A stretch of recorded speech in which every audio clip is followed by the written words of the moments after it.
All right, Brian Bay here. We're back again for a triple header podcast. We have Mark Lawrence with us, Greg TP, and Matt, Mr. Bean Lawrence. He's on the road again. He is joining. He's the iPhone in the corner. So I figure we can start off with whatever we want. But we got a couple things we can talk about. I know Mark's got some NBA stuff he wants to talk about, and we do have the combine starting tomorrow for NFL. So you want to start with your NBA stuff, Mark, or you want to go NFL? We can this quick little tidbit. All I right. was talking to Brian before. I thought this was pretty interesting. In Jokic's last 11 games versus Steph and LeBron, he's 11-0, which I thought was pretty wild. Wow. Being 11-0 against them, which is pretty crazy. Undefeated as the most casual player in the NBA. Just cares about horse racing and everything else. Yeah. Wins some But championships on the side. I mean, I think that would speak to the fact that it's getting overlooked how important big men are in basketball, as well as low post play. Like if you have an effective big man like Jokic who can facilitate the ball, also score at will, and then also gather so many rebounds, like there are a few cogs on a basketball team that are as important as a dominant big man.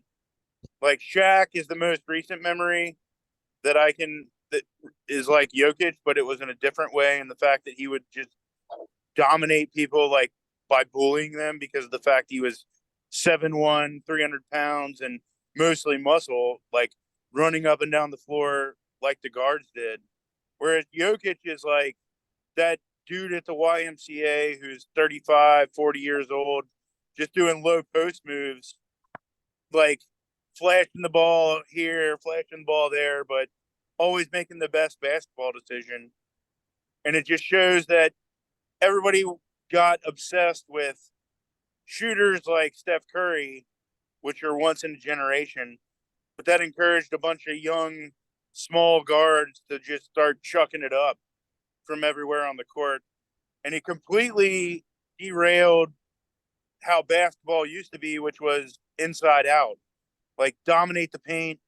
That's going to open outside shots, whereas the Steph Curry effect makes it like outside in. Like the lane is an afterthought, which has affected a lot of coaching and basketball skills taught at young ages, like completely messing them up to be successful and great NBA players. So I think it speaks volumes that Jokic's statistics bear that out, that if you have a dominant big man, like it's going to nullify that outside shooting because the defense is going to have to become focused on the dominant inside force. But that's just my 2 cents.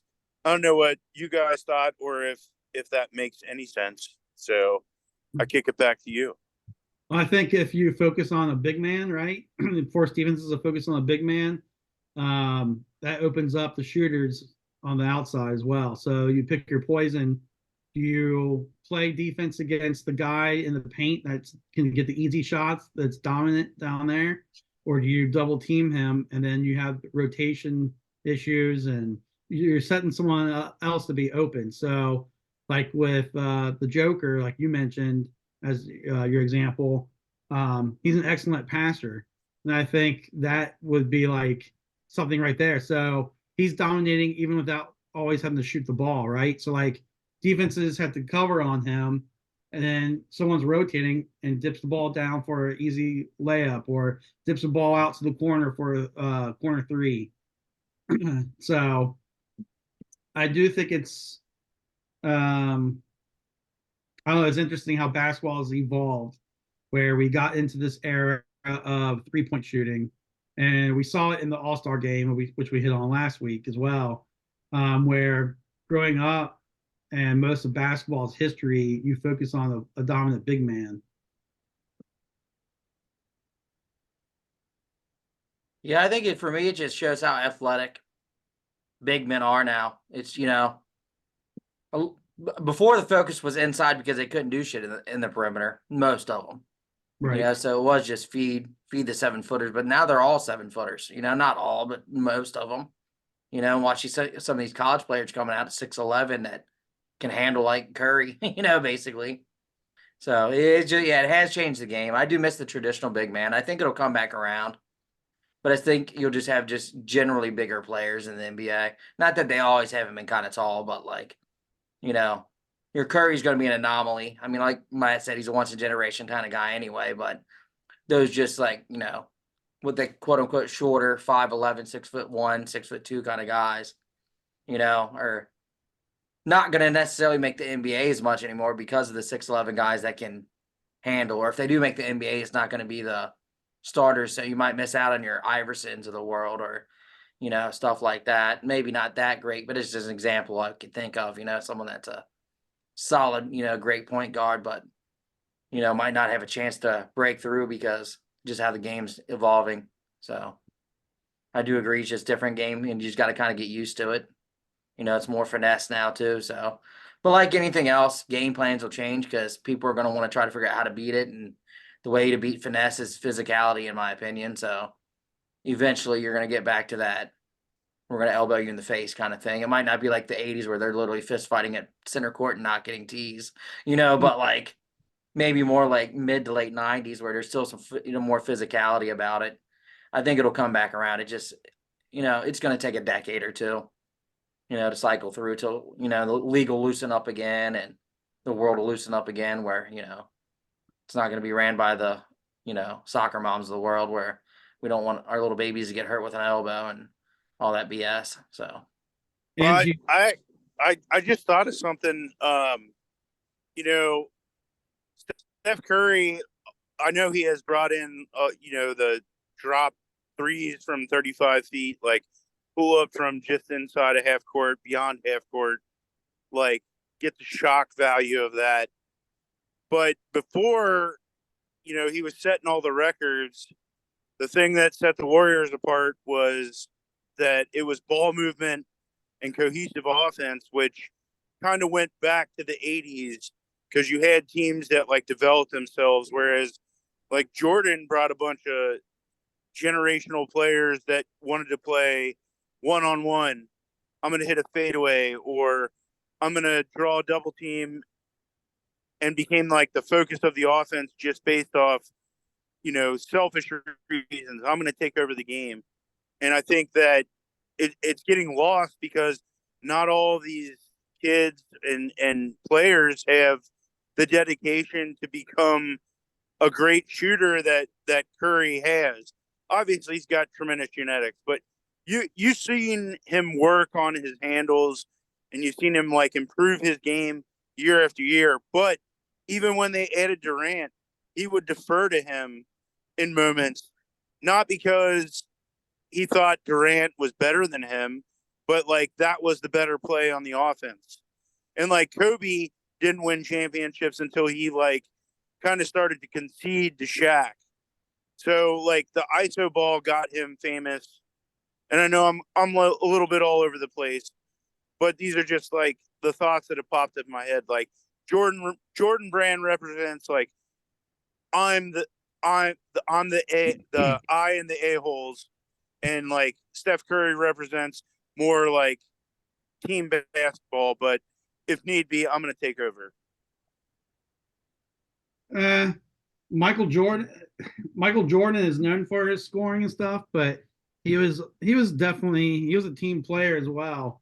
I was just looking up his stats, and he has 5,633 assists, which ranks 47th in the NBA.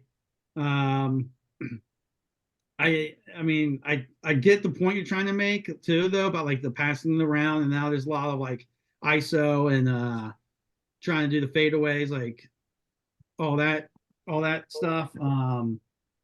But I feel like there's still, to me, there's still a lot of passing around. Maybe not the same way as the 80s, but you see a lot of pick and rolls, the screens, and then the passing isn't necessarily down low. but now to the perimeter, or you work outside in. And plus, Kobe won 2 rings without Shaq. Put that in there. And I want to hit on something real quick before I forget too. To Brian's point, the players getting bigger. I remember it was like crazy hearing about how like Shaq was 7'1", and now you see 6'11" kids in college, and in the NBA you see more 7-footers, and they're more athletic too. I agree with that. Like I would never ever want Shaq to shoot a three, whereas now if the Joker does it, okay, or Luka does it, okay, or even Anthony Davis, you know, the game has changed though. But I just want to kind of put out there that Jordan, I know he's seen, because he took over when he needed to, right? I'm not going to say he didn't, but the things that people forget about him, and I'm not necessarily saying you, but like people forget that he was a great defender, and then his assists. I mean, I think of the one where he passed it to Steve Kerr to shoot a clutch three to win a game. So I don't know. I do think, like any sport, that it evolves, and we are also in an era in sports where scoring seems to be what these leagues want. They want the 3-point shooter, they want the home runs, they want the touchdowns, and it'll probably it'll probably rotate again. I mean, things tend to cycle through, but it'll be with freakier athletes and their size, their ability. Yeah, I don't know. I'm kind of starting to ramble now, but that's kind of what I was thinking. I had a cover for Kobe, I had a cover for Michael. No. I get what you're saying. I shouldn't say that their entire game, but like from a Kobe and Jordan like aspect of them playing offense, when push came to shove, if need be, their first choice would be, I'm taking over at this point in time. Whereas it seems like Steph's first decision is this going to be the betterment of the team? Is his first choice. And then the second one is, God damn it, I'm getting this bucket. Well, so I think the betterment for the team with Michael and Kobe was them shooting. But I get what you're saying. Because I do agree that there's a lot of the stars now tend to pass more than what we're used to with Michael or Kobe or Iverson back in the day. But I don't think it has anything. I think to them, for the betterment of the team, was for them to go ahead and score. And I think I could be mistaken, but I'm even pretty sure in like Phil Jackson's book or something, it says something about like the players shouldn't rely on Michael to shoot the ball all the time. You guys did too, because they would rely on Michael because it was for the betterment of the team. Sorry. Go on. Fuck, I'm gonna take it back to big man because I thought, and then Matt went on an 8-minute rant. You should be used to that. I know I should. But if you look like how we talked about the game change, if you look at, I mean, Wimby, for instance, I mean, the kid's like what, 7'4", and has guard handles and has outside range, which is pretty wild. I think a big man that everybody forgets is Dwight Howard. I think he got overlooked when he played. Now he was going up against Shaq, which, I mean, Shaq was towards kind of like the end of, I don't want to say the decline of his career, but on the backside of it. But I think everybody forgets how dominant Dwight was in Orlando. He played really well. I mean, I don't think he gets a lot of credit where credit's due. But I mean, the game's changed. I think the two teams that you look at in the NBA now are the Orlando Magic and the Thunder.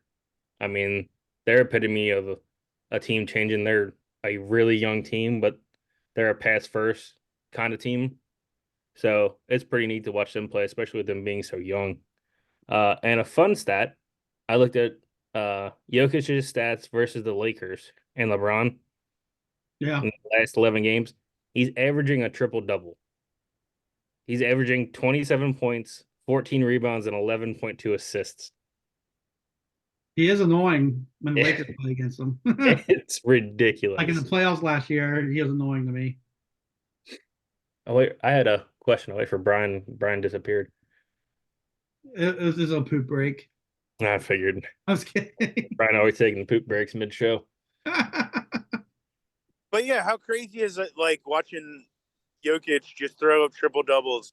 He's like smashing all the records. And it was like for so long people didn't want to give him credit because he doesn't have like a smooth game, but the motherfucker gets to the angles, he gets the buckets, he makes the right play, and just puts up ridiculous stat numbers. And at the end of the day, you're like, this guy would probably be would prefer to be, tending to his horses instead of playing basketball. And like some of the shit that he says at post game press conferences, you're like, what?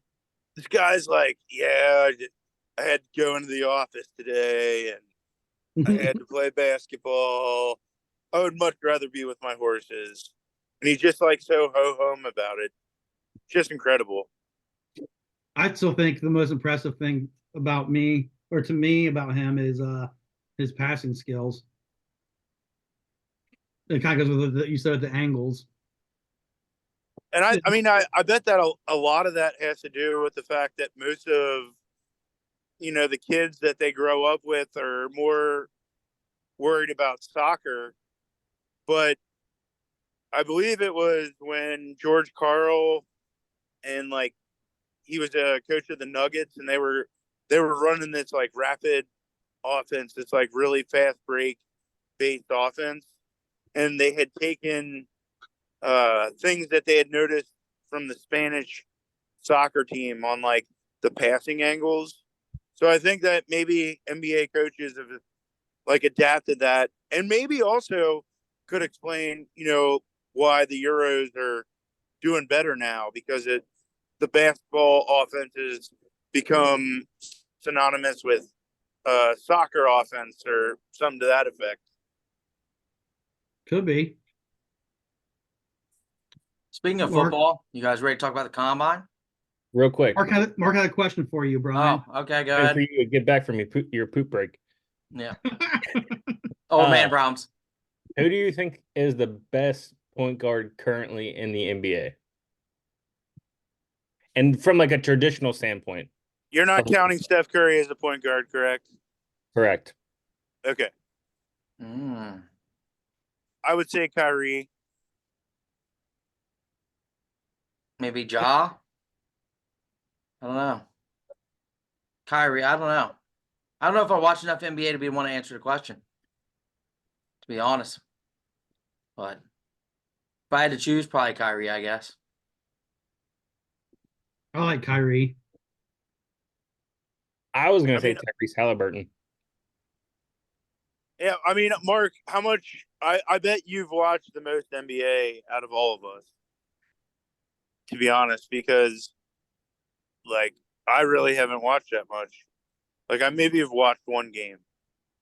I've watched a couple. I'm not like sitting there every night watching them play, but I just think from a traditional standpoint and listening to him talk, if you look at, I think he leads the league in assists. He was saying in an interview that he always jokes with his teammates, or when a new guy comes, that they're always afraid that they're not going to get the ball when they pass it to him. And he's like telling them, just give me the ball. I will give it right back to you in the right spot. And they start to trust him. So I think from a point guard standpoint, I think, in my opinion, he's the top point guard from a traditional point guard ability.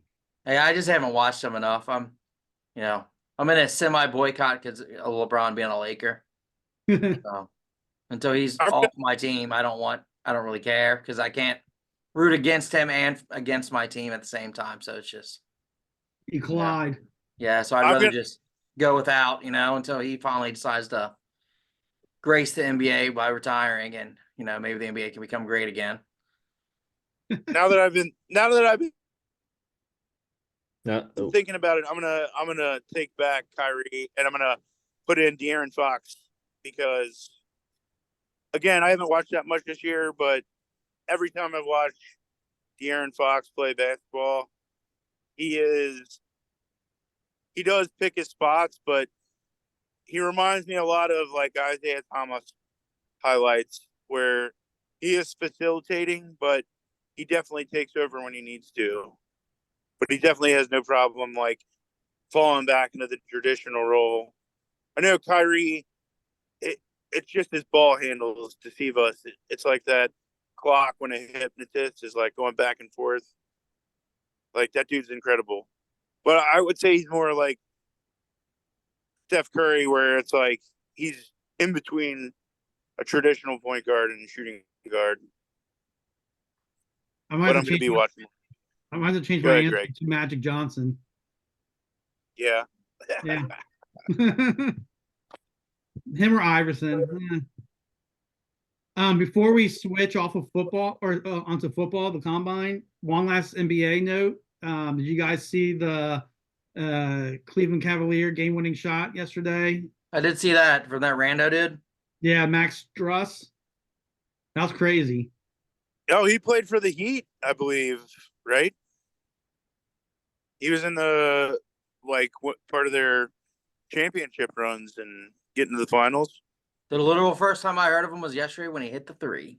Yeah, do you talk about the runs they did with LeBron and Wade? No, he was on The recent ones? Jimmy Buckets teams. I got you. Okay. When you said all the runs, I was thinking of the 4 in a row that they did back when they tried building a super team. No. I mean, the Heat have been to like I 3 of know, the last 4 NBA Eastern Conference Finals. I know my Lakers beat them in the 2020 bubble championship. Yeah, but I'm pretty sure Strus was on that. But Okay. dude's a gamer. Dude's a gamer. Yeah, it was a nice shot. All right, Brian, what do you got for their NBA there, buddy? Okay. So I had a question for you, Mark, since Ooh. you're a college guy.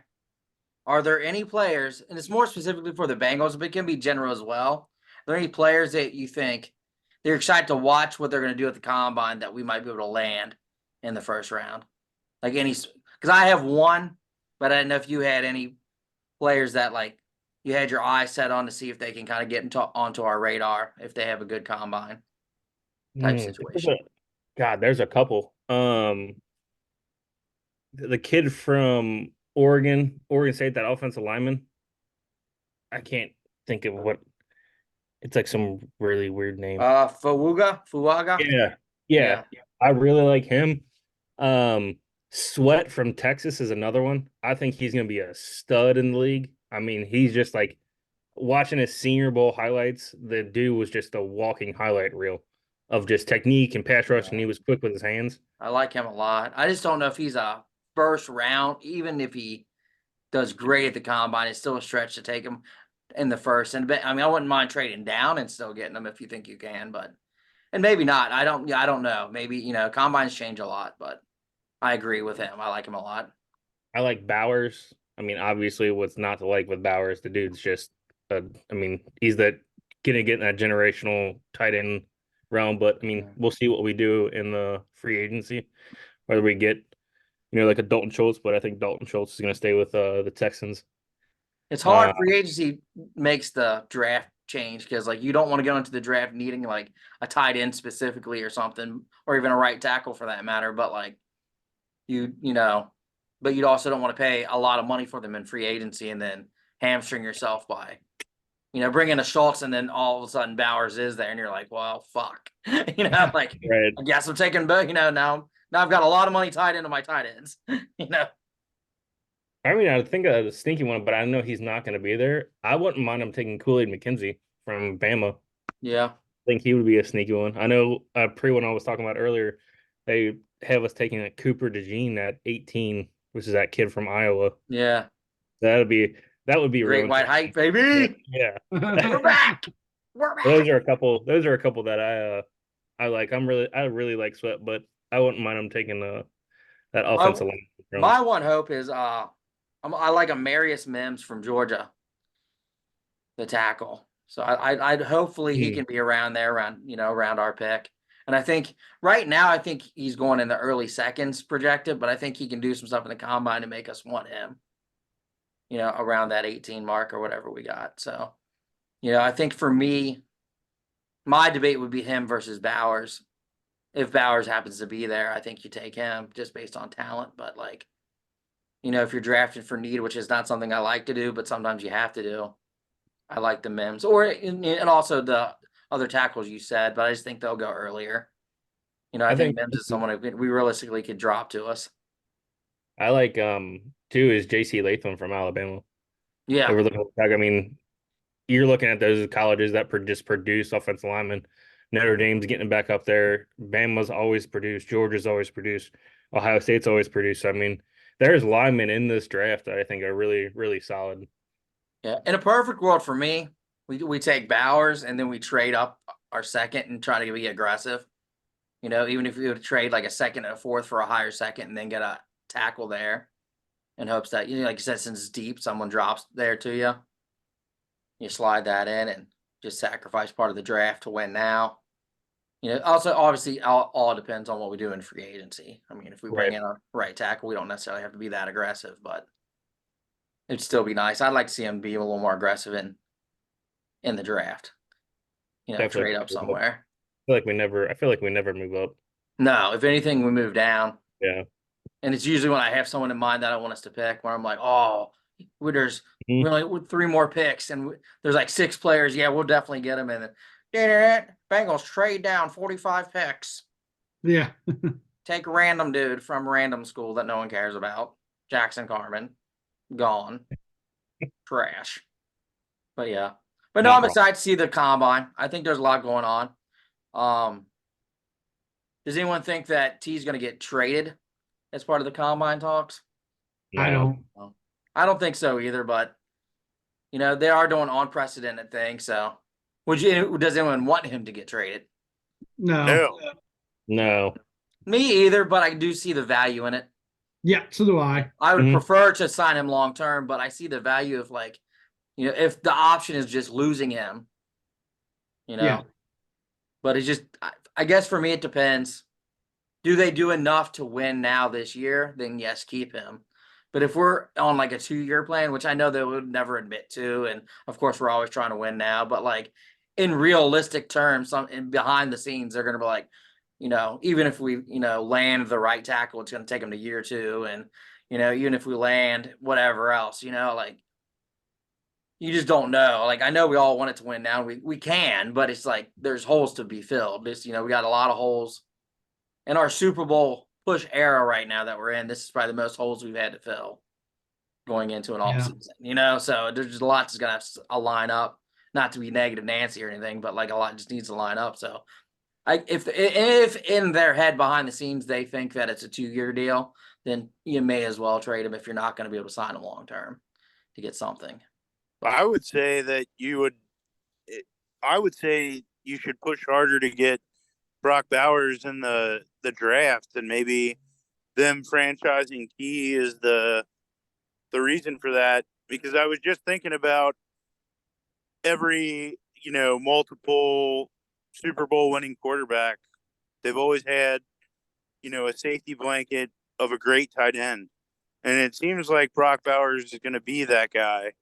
So if you look at it, like Jay Novacek for Dallas, Brent Young for San Francisco, Kelsey for Kansas City, Gronk for New England. I think that maybe you're just missing Burrow being healthy and him having that,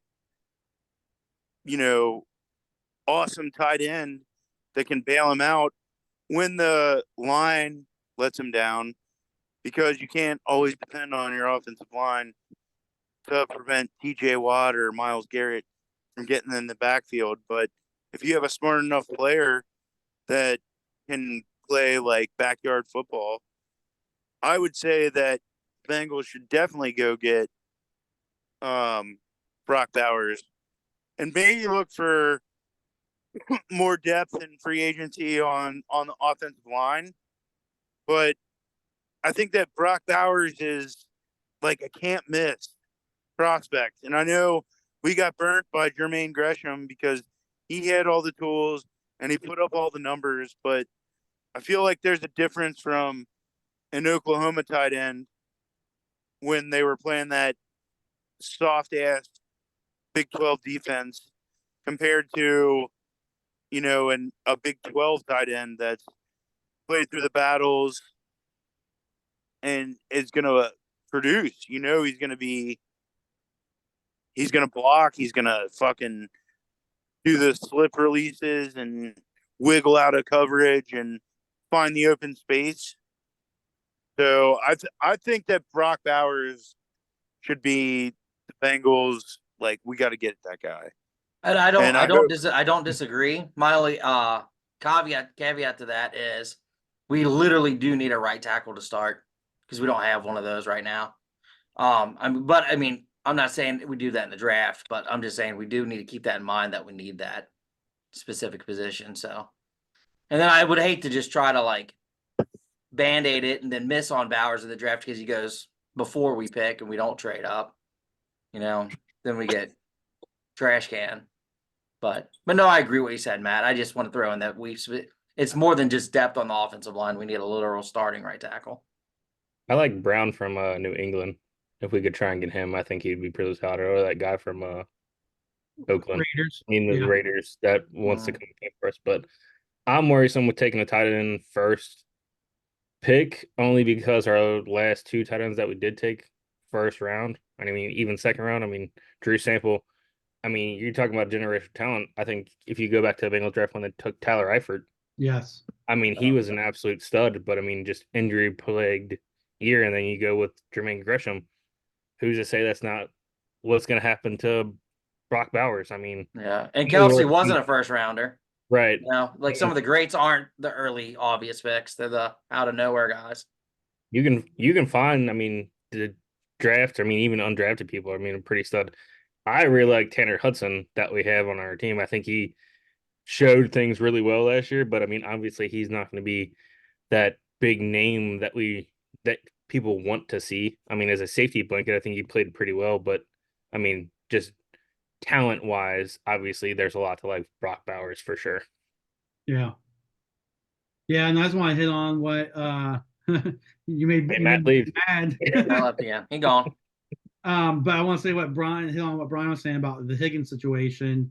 I think like I want to keep him for selfish reasons and stuff because I like him, but I also, on Brian's point, I don't want to just let him walk and we get nothing for him. So if it turns to a point where we know we can't keep him, then my hope is that we do trade him for some type of value. But like I said, what Greg wants is to keep him, and we work out a deal with him. We get the Chase deal done, and we start our Bengals dynasty. Yep. No, I agree. Because I like to keep our talent, but I just don't want to lose out. Vis-a-vis the Bates situation. But I mean, if we win a Super Bowl this year with him and then he leaves, that still counts for me as being a good keep. I'll take him for the 1 year as long as we can win the chip, but we have to win it, not just make it. We have to win the whole damn thing. Please. And I just, the thing is, but the T thing too, it's like, to me, it's a short timeline to decide what you're going to do. Because if we're going to trade him, I want to do it for this year's draft picks. Yeah. I don't want to wait until the draft is over and then trade him for next year's draft picks. Then I want something that can help us now, which is going to be harder to get, and so that's just my opinion on if we had to trade him, I'd rather do it sooner than later. I think the only way you trade him in this draft is if obviously you get like a top 5 pick. I think obviously up there in the top 5 is Tennessee. I mean, you could trade him to Tennessee for multiple picks, and we're looking for a tackle, and the best tackle in the draft is either that kid from Penn State or Joe Alt from Notre Dame. Yeah. I just don't know that we'd get that high, but I don't think we'd get what we want for him. That's another reason not to trade him. I think at best we get a low first, high second. I think that's what the NFL would offer, even though in our heads it should be a top 10 type pick, So, and then you have to worry about the extension because T's not going to sign the franchise tag really unless he gets an extension from whoever he goes to. Right. So you got to kind of wait on that as well. So I think there's I don't think it will happen because I think there's too much to goes into it. Also, part of the reason I think the Bengals don't really fuck with it too much because there's just a lot that goes into it.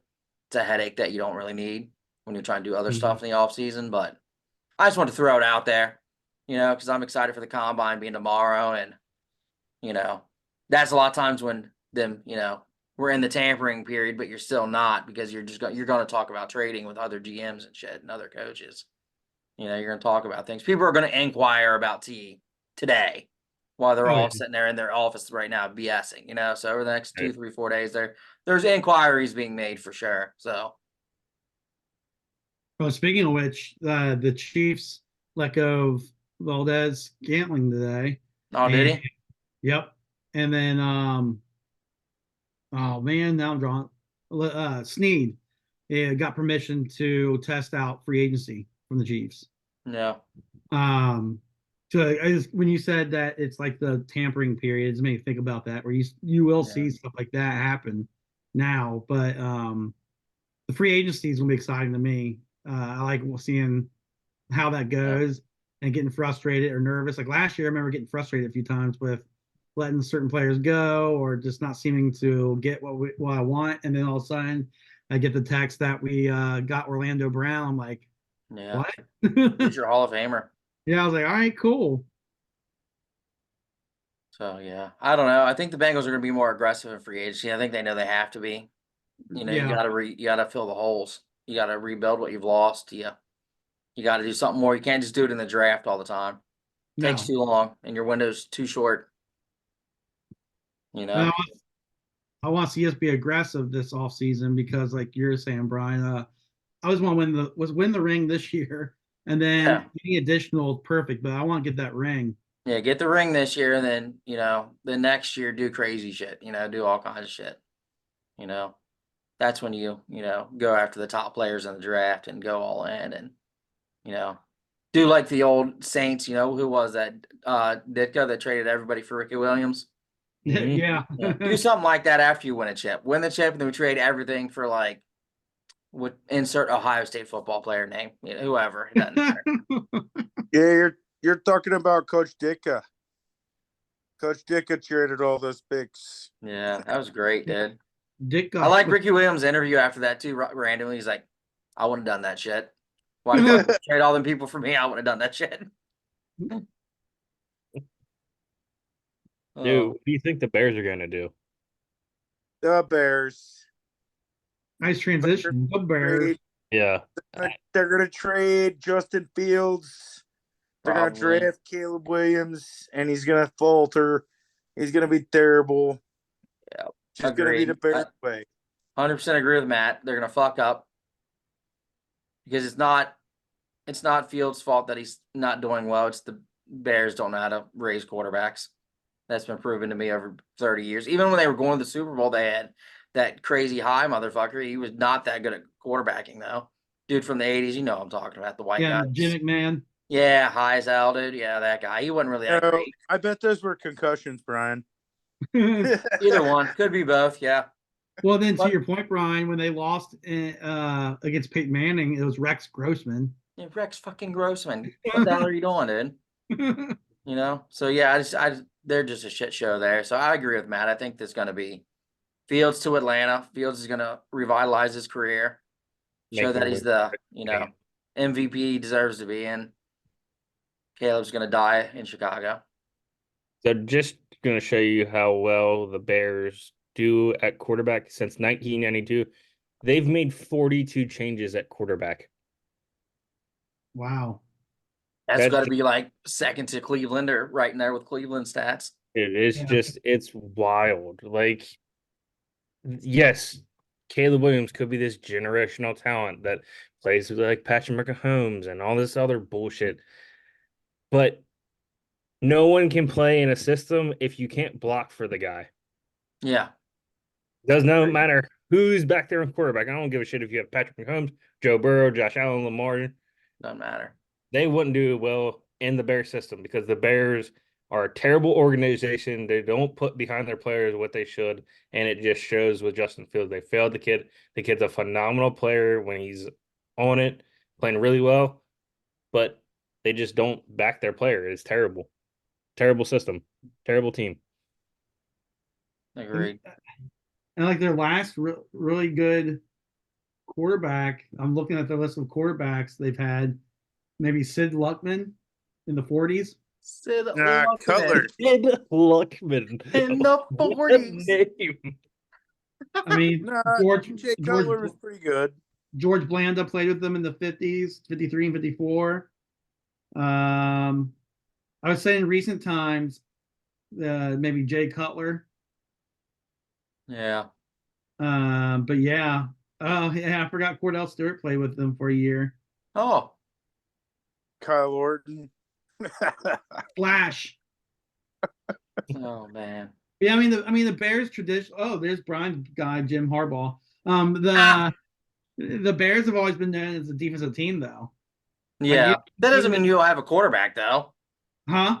Like the Ravens have been known as defensive team, but they had what's his nuts yeah. that was serviceable enough to win the Super Bowl. You know, the white guy back in the day, not Flacco, but before that, Trent Dilfer. Dilfer. Dilfer. Yeah, Dill. So even him was like at least serviceable enough. You Yeah. know? Yeah, that's the weird thing with the Bears. I don't know. Yeah. I get having great defenses, but you still got to have something at quarterback. Oh, I agree. You know, something. I mean, At least offensive line, so that your guy can be serviceable. Oh yeah, if he's Yeah. on spot all the time, there's no one ain't good. No. Or But even yeah, weapons. I mean, has DJ Moore, and that's it. Yeah. I mean, DJ Moore wants Marvin. He wants Marvin number one. I don't blame him. Yeah. I mean, Imagine They- that they- receiver helping core. you. That'd be legit. I think Marvin's going to Arizona though. I think that poor bastard. he's gonna revitalize it all, man. Kyler Murray's all of a sudden gonna look like a stud. Yeah. I'm like, who is this hamster king guy throwing the ball? And they're like, well, he's throwing it to the greatest receiver of all time, Marvin Harrison Jr. So That's a ballsy statement. No.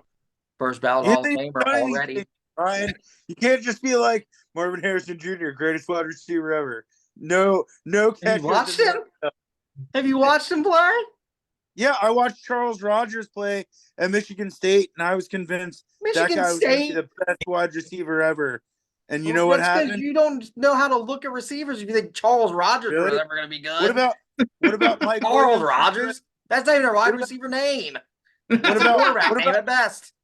what about Charles Mike Rogers? Williams at USC What'd you say Who? about back in the USC? day? Who? Jordan Mike Addison's Williams pretty at decent. USC. He was going to be All-American. He was going to be the best thing ever. And guess what happened? He got fat, and he lasted in the league for 2 years. I That don't was know who you're it. talking about. Who Yeah, you you were do. breaking up. I didn't You hear were what name talking- you said, you hillbilly. Mike Williams. Oh, yeah, come on. Mike thought he was Williams gonna for be good. USC. He also declared he wanted to fight the NCAA with Maurice Claret, and then tried to declare when he was a sophomore, and it fucked up his development because he got fat in the offseason Yeah. and he never panned out. But he was going to be the best ever. So hold your And tongue. who said he was Marvin going to be the best Harrison Jr. ever? hasn't I done didn't. shit. In my opinion, is the one that matters here. I mean, really, we're all forgetting the real best wide receiver would have probably been LeVar Ball. So, Nice. Nice, Greg. I like it. yeah, I had to pull an old one because I remember he used to say he would have beat Michael Jordan in 1-on-1. Facts. Oh. I like the Rogers guy you mentioned though. Like Brian said, it's a quarterback name. I never even heard of that guy. Charles Rogers. What, dude? The Matt's like Lions Mel took him Kiper. He in just the makes first shit round. up. Like, he It was a too- lottery Too much pick. Mel Kiper. Okay. Matt much Matt has a Charles Rogers jersey. He's just mad that it didn't pan out. He's Mel Kiper. Mel Kiper the third. Bean Flicker McGee. Goes next No, to but in- the Stewart Bay jersey. No, in Madden 2005, I made Charles Rogers a fucking stud. So He's a made up player. Okay. he's not. 2005. No, he's not. I will say He Charles played for Rogers- Michigan State. He was a Blendikoff winner. Michigan State's a made up team. Okay. Okay. Michigan's Ryan. made up. made You're up. Made right. up land. The entire state of Michigan's made up. And South, You're made South up. No Canada. porky pies. It's just a lake. There's only a lake. Just a lake. There's no land. Yeah. It's the lake. Did you guys see the report cards come out today? I know Brian did because I'm in the same Oh chat. yeah, horrible report cards for the Yeah. Bengals. F What for are you treatment of thinking? families. Yeah, Yeah. Wait, what? Mike Brown's like, get your little fucking kids out of here. The NFL PA's report cards for ownerships, like they grade like the locker room and food and treatment of families and shit like that. I can read it off real quick because I have it right here. So treatment of families, we got an F minus, which is 32nd. Food cafeteria, we got an F minus, which is 32nd. Nutritionist, dietitian, we got an F minus, which is 32nd. Locker room, we got a D plus, which is 24th. Training room, we got a B plus, which is 10th. Training staff, we got a B plus, which is 6th. Weight room, we got a B plus, which is 10th. Strength coaches, we got an A minus, which is 9th. Team travel, we got a C, which is 20th. Head coach, we got an A, which is 10th. And ownership, we got a C plus, which is 25th. But we're getting a new locker room. I'm not You know- surprised. You know who our nutritionist probably is, right? It's probably Chad Johnson. Probably just tell him to eat McDonald's. They'll be fine. A coworker of mine told me today that we're talking about the grades, and apparently one of the things was that the Bengals only get 2 meals a day. Well, apparently on Wednesdays now they're going to get 3 meals a day. Oh shit! They're moving up in the world. Wacky Wednesdays. Fuck. Now, I mean, we should be used to this. We've watched Mike Brown just be cheap AF on all the amenities. Yeah. I mean, he does pay.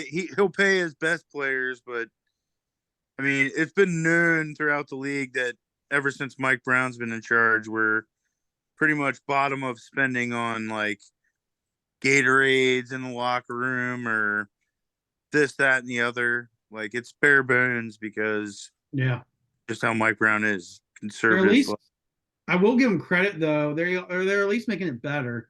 Yeah, we got some bad grades, but like as a fan, at least, the fan experience has gotten better to me. And you're right though, Matt. Like with the cheapness of Mr. Brown, that's always been a thing. But we're not the worst. We are of all the grades, we are ranked 26th out of 32 teams. So I think the Chiefs were the worst. yeah, the Chiefs had bad grades. Some of it makes sense though, because Arrowhead's such an old stadium. But still, it's just nice to see the Chiefs do worse than us in things. But yeah, I thought it was interesting. It's just like last year's report card. Same stuff. But like you said, Matt, it was no surprise to us. We know how the Brown family, well, Mike Brown's in particular, is with that stuff. And Brian, you missed it. A coworker of mine was telling me today that in regards to the Bengals report card, the Bengals, one of the complaints was they only get 2 meals a day. Well, now on Wednesdays, they're going to get 3 meals. On Wednesday specifically? Yeah. What's Wednesday? Like double practice or something? I have no idea. This is what a coworker told me. So I'm like, all right. That's wild. I feel like they should just have food on hand like all the time. Like, Yeah. Something. you know, at least during business hours, like 6 a.m. to 8 p.m. or something, you know? Like in my mind, like when they're getting out of practice, like Mike Brown has them like cups of water and saltine crackers. You know, like Pee-wee. Like Here's your bag of Lay's, small. right. Plain. Whose parent brought plain. pop today? Joe Burrow's mom provided the cola. They have a rotation like Little League. Yeah, I guess what All we right, had was next- like, oh, we got to bring cola this week. Jamar Chase, you're next week. Make sure we recycle, boys. We got to recycle those cans. Yep. I need to turn them in Oh, so I can make my 10 cents. Speaking of drinks randomly, did you see that Gatorade is making a water now? Like just a regular ass, non-flavored water. It's electrolyte water In stores now. in stores now. So that's, random fact. Have you tried it? I have not. I just seen it today for the first time. I heard about it Okay. the other day, but I I'm was sure it's curious. just like any other water. Just Well- purified with electrolytes. Not all waters create equal. I mean, you No. you say that. Yeah, I'm an Evian guy. Yeah. Boom. From the Alps of France, snow-capped mountains. Brian's over there trying to get us sponsored by Avion. I'm a Kroger There guy. you go. Red's water. I support the local, I guess. Yep. This is gonna be weird, but something that's really bothered me since the Hall of Fame when they announced all their nominees and people who got in. How the fuck is Fred Taylor not in the Hall of Fame? Yeah. Like that blows my mind. That dude was a stud in the league, and the fact that he's been close to the finals the last like 3 years. And I'm sorry, I get Devin Hester changed the league in punt returning, where everyone was terrified to. You cannot tell me that Devin Hester is better than Fred Taylor No, not as an overall player. as an overall player. There is no way. Yeah, because you ever watch him try to play receiver? It was like tragically bad. Oh yes. Like tragically. He couldn't I mean- run a route to save his life. Fred Question. Taylor is just a workhorse in his era. I mean, the dude was just a dog, and the fact that he's not in the Hall of Fame baffled me. What He's about? probably the greatest Jaguar of all time. I mean, is Roger Craig in the Hall of Fame? Who the fuck I is he? believe so. I mean, look, I'll fact check for you. Okay, Da, but da, da. the real tentpole here is going to be if Roger Craig's in the Hall of Fame, because that guy is synonymous with running with high knees and was an integral part of the San Francisco dynasty of the 80s. Go ahead, Greg. He is not in the Hall of Fame. Boom. Okay. So I think if you're going to put somebody in the Hall of Fame, they have to. I'm not denying that Fred Taylor is amazing, and he did not provide, like, he provided groundbreaking plays, but can you tell the history of football without Fred Taylor? And the No. answer is probably yes. No, you can't. The Jaguars would exist without him. What are you talking about? Did Fred Taylor win them a playoff game? He put him on the it was map. Mark Brunell and their left tackle. He put him on the map. No, Mark Brunell did. Mark Brunell. Fred Taylor is a He's drunk highlight again, player. folks. Fred Taylor is like Sharif Abdul-Rahim for the Grizzlies.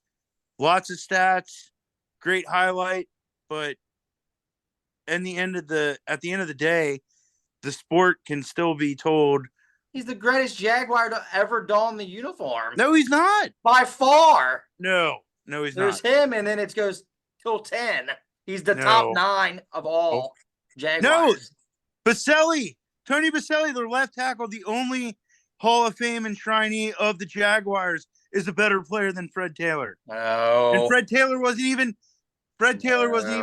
top 5 running back in his generation. No. Hey, I got something. Go, Greg. I went to the internets and Bleacher Report. These are the top 10 Jaguars of all time. You ready? Go. I'm ready. Number 10 was Brad Meester, the center. Oh.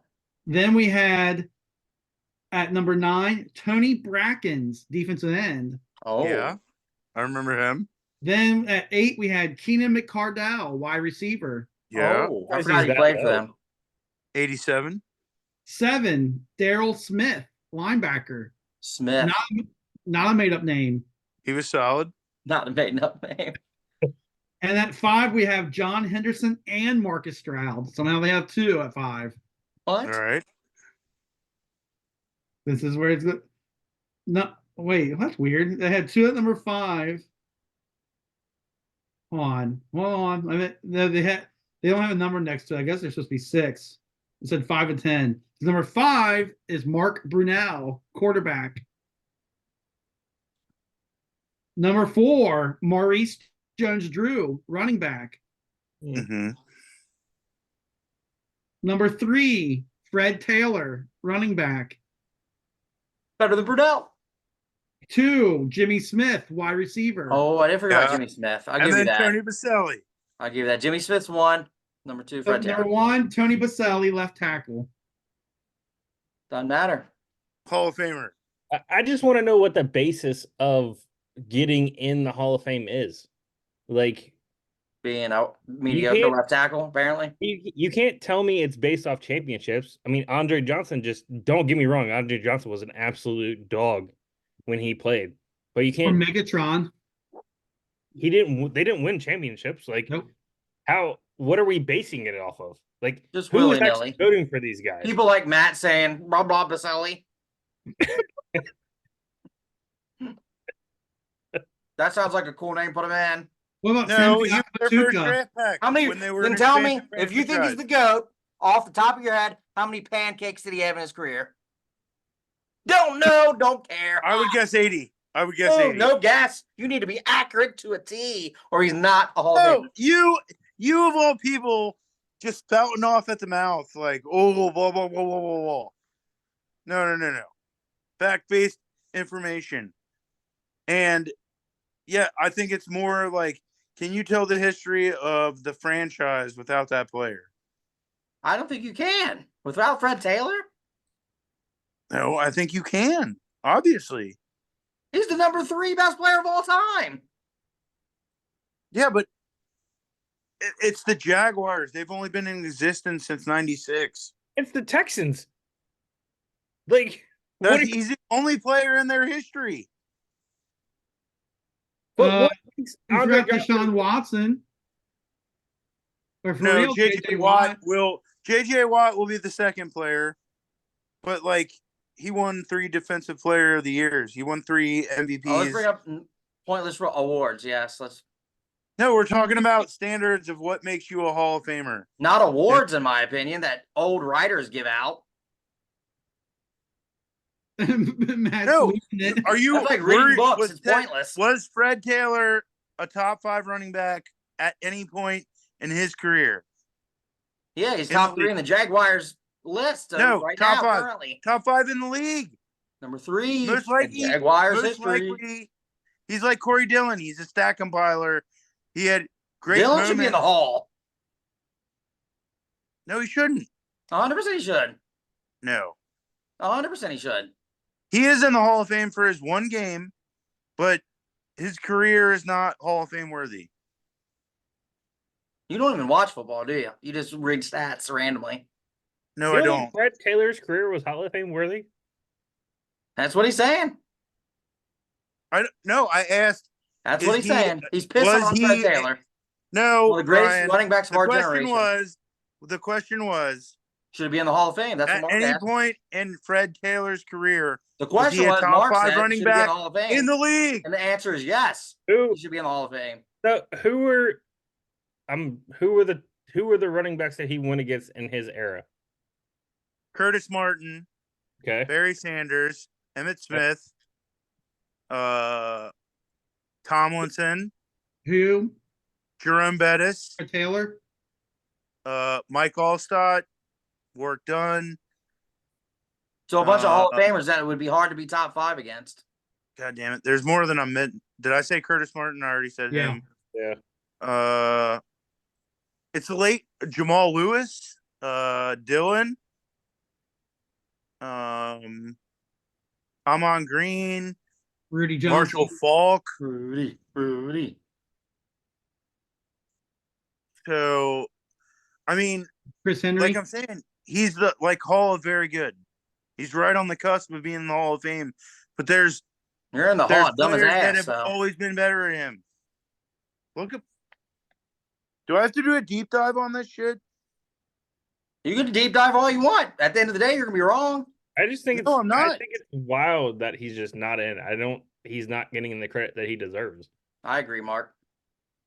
No, nobody's saying he was a bad running back. You literally just did for the last 10 minutes.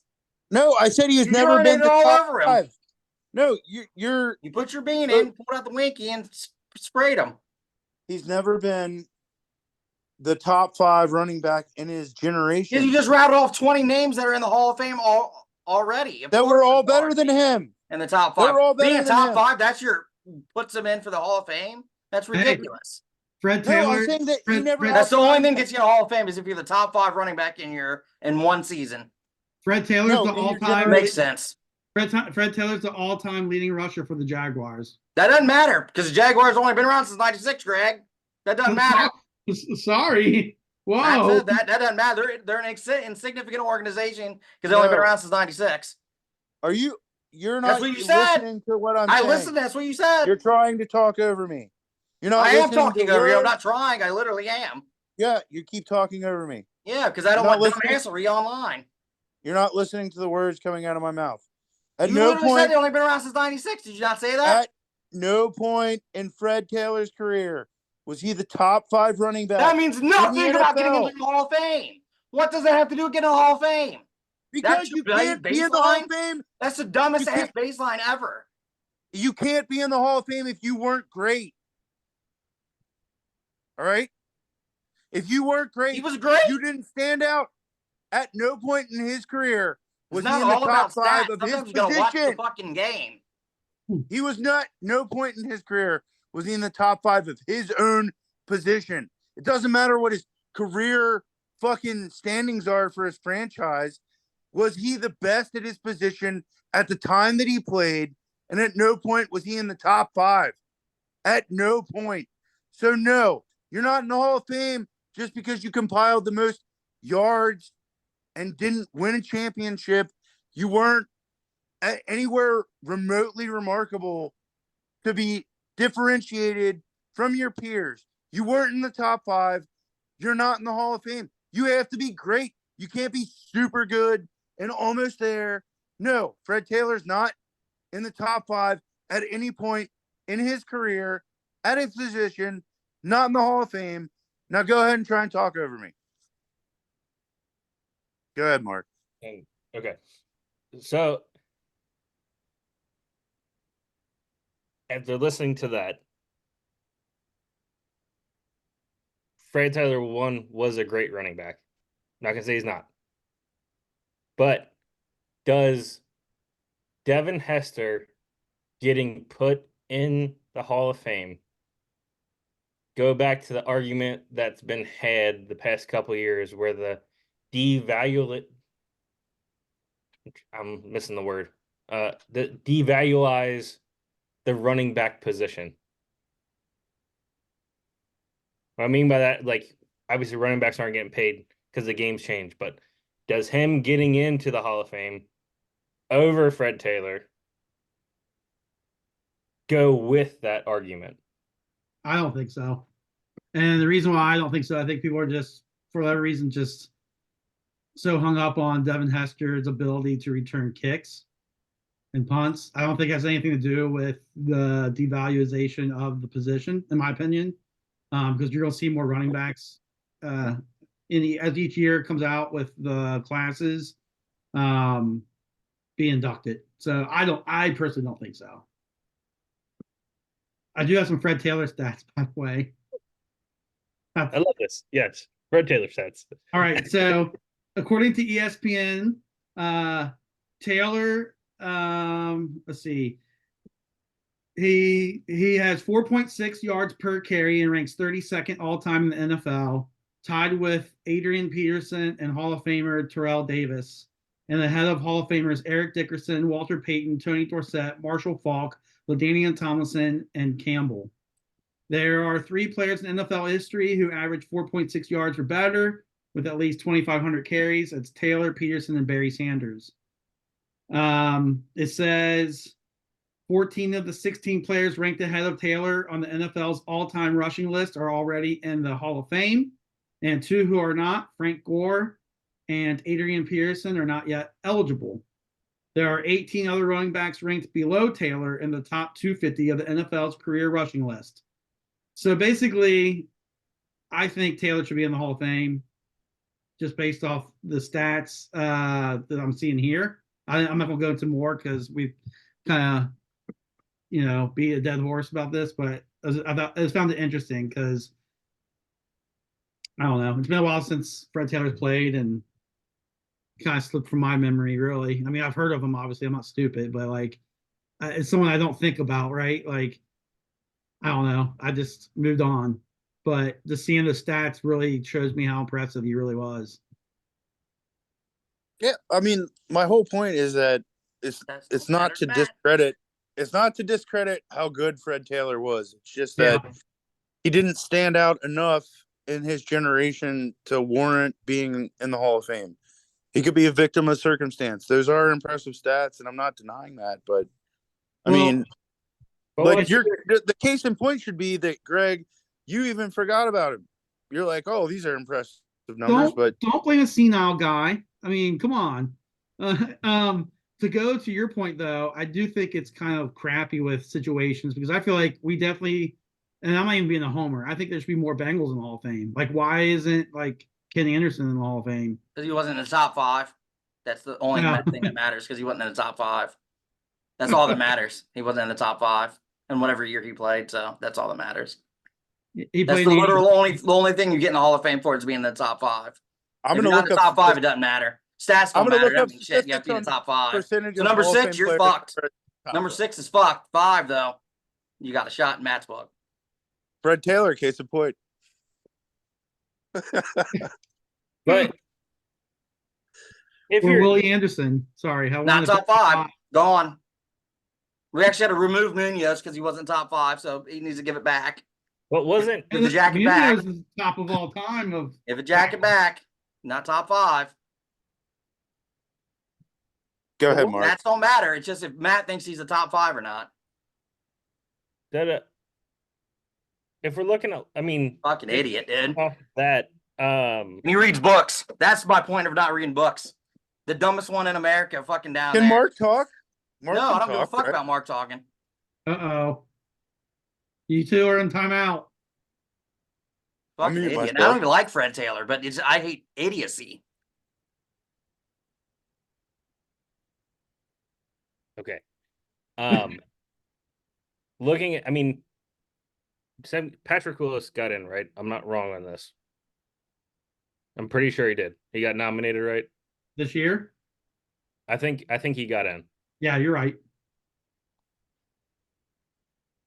With the linebackers that he played with, to go along the line with what Matt was saying with top 5, was he a top 5 linebacker in his era with the linebackers that he played against. I could be wrong. Is he? Where's the stats? Oh, we don't care about stats. I'm sorry. What are we basing top 5 off of? Just guessing or alphabetical? I'm going to bring matter. That was made very clear. The stats don't matter. I'm going to document all this shit, and I'm going to look up these stats, and I'm going to prove you wrong. You ain't going to prove nobody wrong. I am going to prove you wrong. But yes, Patrick Willis mentioned as a top 5 linebacker while he played. Mentioned by who? You? You're dumb as shit. No, people talking. People who? People we can't say names. Okay, ESPN.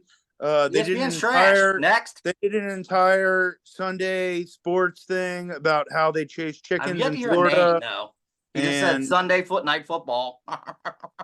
No, it was the Sunday morning football show on ESPN where they do deep dives on players. What was his name? Patrick Willis. No, the name of the person that said he was good. Okay, Bob Lee. Bob Lee's dumb. Jeremy Schacht. He's an idiot. Stuart Scott. No, he's dumb. You're gonna talk shit about a cancer? I am, because I don't care if you have cancer. You're dumb. You're dumb. Brian, you're out of control. You're out of bounds, and you have I'm in bounds. I couldn't be more. I got both feet in bounds actually. Pro style. No, you're just saying things to talk over me. And you're being proven your dumbassery coming out online.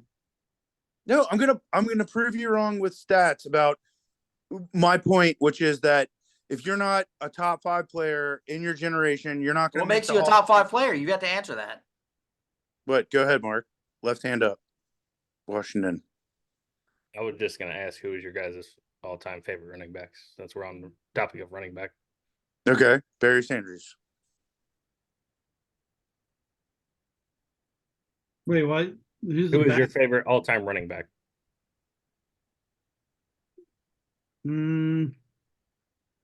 I know it's hard to go against Barry Sanders, but I like Adrian Peterson a lot too. No, he's beast mode. I like Marshawn Lynch because I like his personality. Brian? He's going to say Fred Taylor. Well, being as I'm actually am a Bengals fan, it would be a Bengal, and my favorite would be probably Icky Woods. You sure it's not Fred Taylor? I don't even like Fred Taylor actually. I hate the Jaguars, but Hall of Famers are Hall of Famers, and dumbasses are dumbasses. I was gonna say LaDainian Tomlinson, just was mine. I just liked how he played. Dude, he was fantasy monster. He was the reason this one dude in the longest fantasy league I've been in went undefeated. It was the year he had like a record for rushing touchdowns and receiving touchdowns.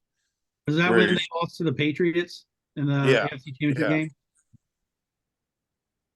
Yeah, and I think Tomlinson got hurt and he just sat on the sidelines with his helmet on, but with the coat on. And Phillip Rivers was out there with his broken knee. Yeah, 'cause I think they went like 15-1 or something that year. Yeah, they were fucking unstoppable. Antonio Gates was taking steroids. Like Jimmy Garoppolo. Exactly. His son plays for Michigan State. I think he's wide Who? receiver. Antonio Gates. Yeah. That's crazy. That dude also didn't play football until he was drafted in the NFL. He was a monster. He was a monster power forward for Kent State.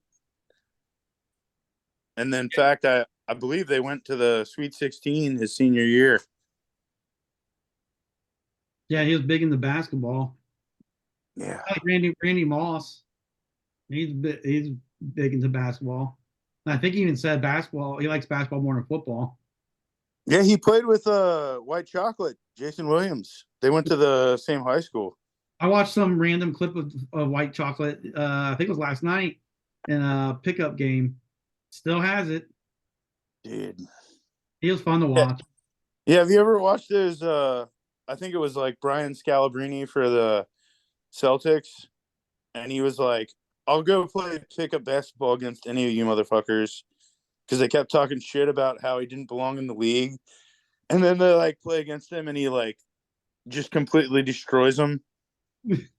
And they're like, oh yeah, you're the best player. Like, you're part of like 400 of the best basketball players on the planet. Of course you're those. Made me think of this is random, but the Rucker Park games. Oh yeah, remember and one? Yeah, I remember and one. I like the mixtape. I've seen clips of the professor. He's still going out and like cooking people in parks. Is he? Yeah, a little white dude with the fucking sick handles. Yeah, that's just wild to me. But I was just thinking like when Kobe Bryant played at Rucker Park. Yeah. Get it down. Does anybody have anything else? Since this went way left. I do not. I apologize for that. But I'm strong in my convictions. The Bearcats have fallen well the fuck off. Oh my God. Lance was reading off their shooting statistics, and holy fuck. They're like no better than 250th in like any shooting category, whether it be 3-point percentage, whether it be free throw percentage, whether it be field goal percentage. Like, they are at the very bottom. And I know we were like, oh man, looks like we just need one shot here or there. But even against Houston last night, they started the game 1 for 10, and they had a rebounding advantage and more like second chance opportunities for like the first 10 minutes of the game. And at no point did you see cohesive offense. And it's just fuck. You think he got all these guys with experience in the transfer portal, but there's a reason that's like the double-edged sword that people don't talk about. In the transfer portal, you're not getting the best of the best all the time. Like, you're getting some guy that's bounced around for 3 or 4 years and gone to 2 different schools, and he's looking for another opportunity. But again, he needs shooters. He's got the defense and rebounding mindset down, but unfortunately, I don't think they're making the tournament, and it's just going to be like as much hype as we had for the beginning of Big 12 play. Like, it's just completely fallen off. Yeah.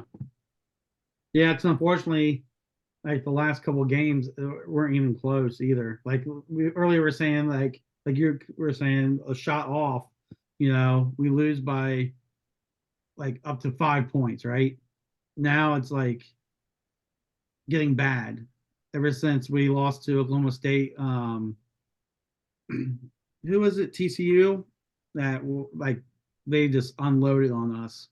And then Houston, all right, yeah, they're number one team in the country, but like you said, if we have the rebounding opportunities and we can't get the ball to go in, you're not going to win. You're not going to win against teams like that. I will say Jizzle had a nice dunk though. Yeah, Jizzle's encouraging, but all these upperclassmen that have reclassed, just depressing. Yeah. Fun stat. Caleb Williams' father apparently approached agents about receiving ownership stake from the NFL team that drafts him. Yeah. NFL rules prohibit teams from offering current players ownership stakes for their contracts, which is pretty just wild. Another reason why I don't like him. His dad's Yeah, terrible. I don't like that. Facts, he's Johnny Manziel 2.0, dude. Only worse. More Ooh. social, more hype, building up his fucking brain. I still don't understand how you can ask for ownership. Exactly. Makes no sense. No, it's ridiculous. Like, not even Patrick Mahomes is asking for ownership. He's No. asking for a fucking pay cut. So he can sign better players. And this kid, he hasn't even done anything in the NFL yet. Do you think Burrow would take a pay cut? I think he would they would structure it so that he gets paid on the back end, like those the Bobby Bonilla day, where every day the Mets pay him like $1 million, and kind of like how Ohtani's contract is structured, where he's only getting paid $2 million for like 4 or 5 years, and then he's getting paid like 26 million, 35 million on the back end. I could see Burrow doing that. I could see him doing that. That dude wants to win. Going back to, I know we brought up Kobe and Jordan, but he's got the same like killer mindset where I just want to win. Yeah. Fuck everything else. One of the reasons why I like him so much. Joe Cool, and he just wants to win. Does anybody have anything else? Brian, you got anything? Yeah, I got nothing. Alrighty. Well, friends and family, we'll be back next week. Go